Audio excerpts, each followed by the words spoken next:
amigos, ¿cómo están? Bienvenidos a un nuevo vídeo para el canal. Hoy vamos a reaccionar a la historia de México en 10 minutos, ¿vale? 10 minutos de pura historia mexicana que nos va a explicar todo de la cultura mexicana, porque la historia de México nomás supongo que no explicará absolutamente todo, porque si no sería medio trambólico. Así que nada, hermano, antes que nada, obviamente, este video es gracias al señor Memorias de Pez. Buen nombre, hermano. Un like y una suscripción a su channel. Va a estar su canal en la descripción, el primer link como siempre, para que vayan y se suscriban a tope, porque la verdad, una delicia. Vamos a darle a ver qué pedo con la historia de México en 10 minutos. Vamos a ver cómo es esto, ¿eh? Ya como que se vea cambió la palabra México, ¿no? Vamos a darle a ver qué pedo. México. Hoy en Memorias de Pez hablamos de un país con es como un Dream una Life. rica y extensa historia. Hoy en Memorias de Pez hablamos de la historia de México. Es como un Dream Life. Adiós. Uy, qué buen logo, amigo. Memoria de Pez. Como si fuese un globo. No es hasta el 20.000 a.C. cuando aparecen las primeras tribus nómadas en el actual México. Se dedican a recolectar frutos y a cazar. Estas tribus acaban descubriendo la... A ver. Perdón que lo pause, perdón. Pero qué pedazo de trabajo. O sea, es él, ¿eh? Es él con un fósforo iluminando su propio... Bueno. Qué pedazo de trabajo, amigo. Qué pedazo de trabajo, hermano. ¡Qué laburo! ¡Qué profesionalismo! Esto es bueno. Agricultura ya aparecen las primeras aldeas y poblados. Sin embargo, la primera gran civilización no surge en México hasta aproximadamente el 1200 a.C., cuando aparecen los olmecas en la costa del Golfo de México.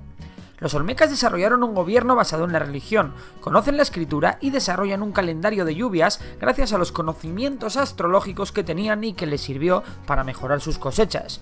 Los olmecas desaparecieron en el siglo V a.C. por motivos desconocidos. Sin embargo, en el siglo III llegaron los mayas, con una cultura mucho más desarrollada, y se asientan en Yucatán, extendiendo su influencia por otras zonas.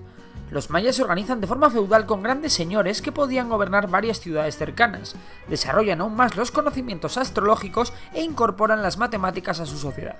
Los mayas desarrollaron también importantes redes comerciales con otros pueblos y tribus del actual México y de América Central.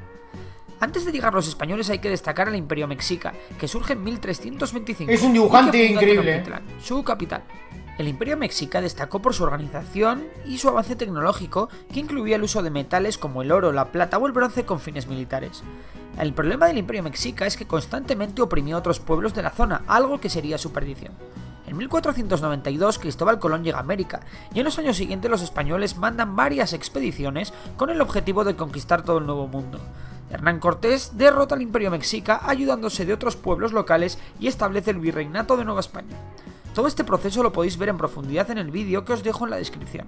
Los españoles incorporaron a los habitantes indígenas al imperio. El Imperio Español también se encargó de explotar los recursos mineros mexicanos, especialmente la plata, e incorporó al Virreinato de Nueva España al comercio internacional, conectando Acapulco con Asia a través del Pacífico y conectando el puerto de Veracruz con Europa. ¡Qué calidad, boludo! Estaban muy marcadas. Sin embargo, al contrario que en las colonias inglesas, en el actual México sí hubo una mezcla de razas entre los indígenas y los españoles. Así surgen los criollos, que era gente nacida en América de padres españoles, y los mestizos, que eran hijos generalmente de padre español y madre indígena. Los grandes problemas vinieron con la decadencia del Imperio Español y la llegada de los Borbones con una mentalidad centralista que descuidaba las colonias. Todo esto provocó el comienzo de un movimiento independentista. ¡Qué calidad, boludo! Las élites criollas cada vez veían con peores ojos el dominio político y sobre todo económico que ejercían los españoles sobre el virreinato. Por su parte, el pueblo estaba sumido en una crisis económica que creó un gran descontento. En 1808 Napoleón invade España. En ese momento los sectores mexicanos más independentistas aprovechan para alzarse en armas contra el dominio español. Durante los primeros años de lucha los independentistas fracasan, a la par que España gana la guerra contra Francia en Europa.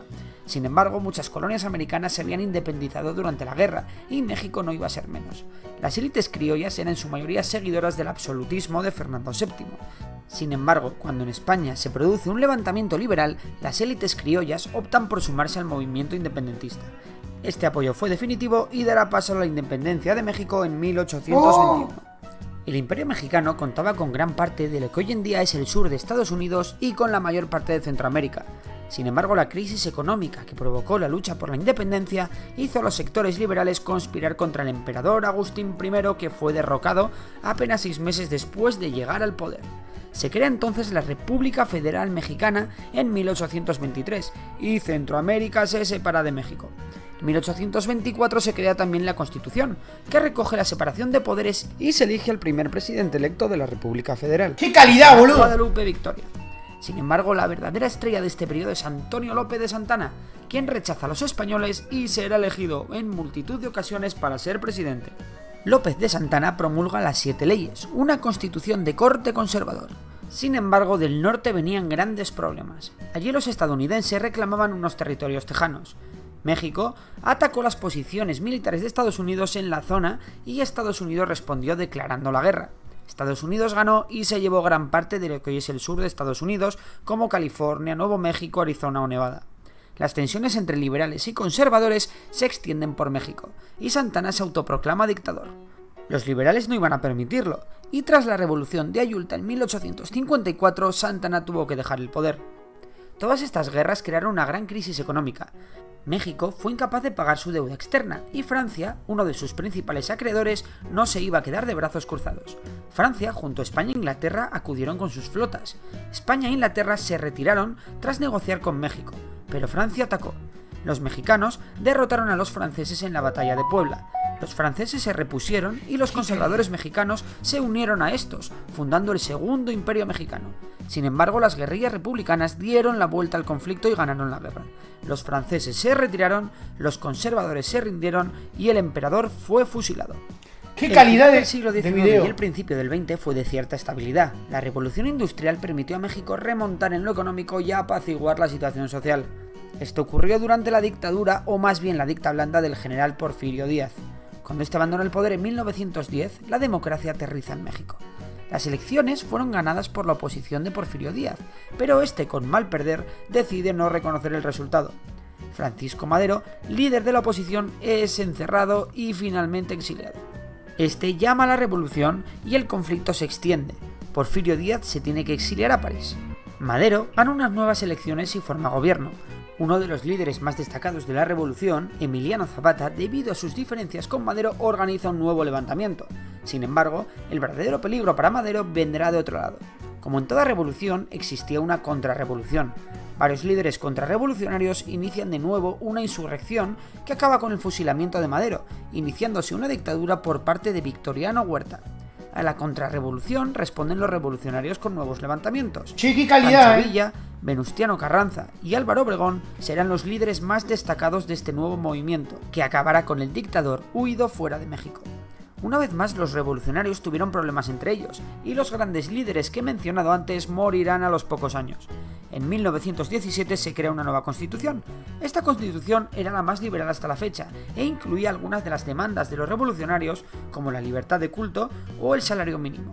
Obregón llega al poder en 1920 e intenta retomar el despegue económico. Sin embargo, el verdadero progreso llegará con Lázaro Cárdenas, un presidente con gran fama entre las clases populares.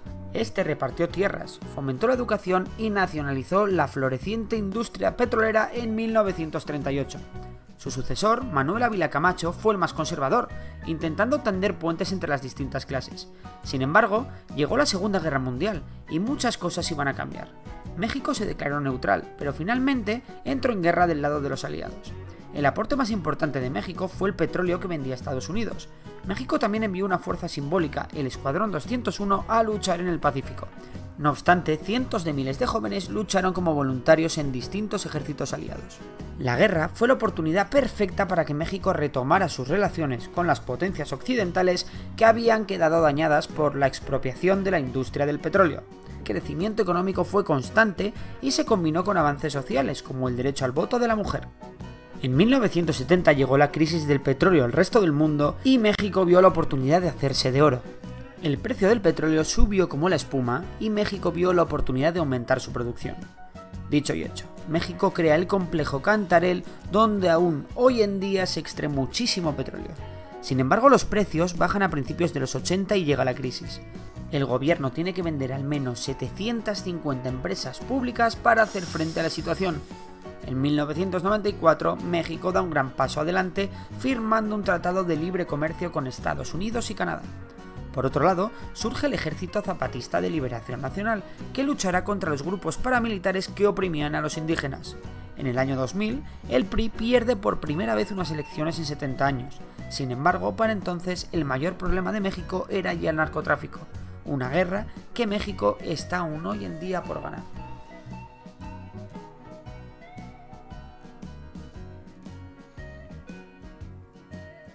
¡Qué calidad, boludo! No, qué pedazo de calidad de video. ¡Qué calidad de video! ¡Qué dibujos! Yo soy dibujante, ¿vale? Por la gente que no lo sabía. Fuera de joda, no es broma, ¿eh? Y sé el trabajo que lleva esto. ¿Sabes las horas que le habrá llevado a grabar esto al tipo? Las horas que le habrá llevado a no solo grabar, editar, las animaciones que también hizo. Uy. Esto es calidad y no mamada, negro. Esto es calidad. Estoy escupiendo todo, qué asco. No, pero en memoria de pez, te admiro, man. El trabajo que hiciste fue de otro planeta, amigo.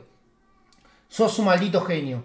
No, este trabajo es de otro planeta, amigo. La calidad que tiene es impresionante, los dibujos. Es que me dejó con la colita al aire. Escuchame, perro. Así que nada, si te gustaría más videitos de YouTube, regálame tu like y no te olvides de suscribirte a Memorias de Pez, que estará su canal también en la descripción.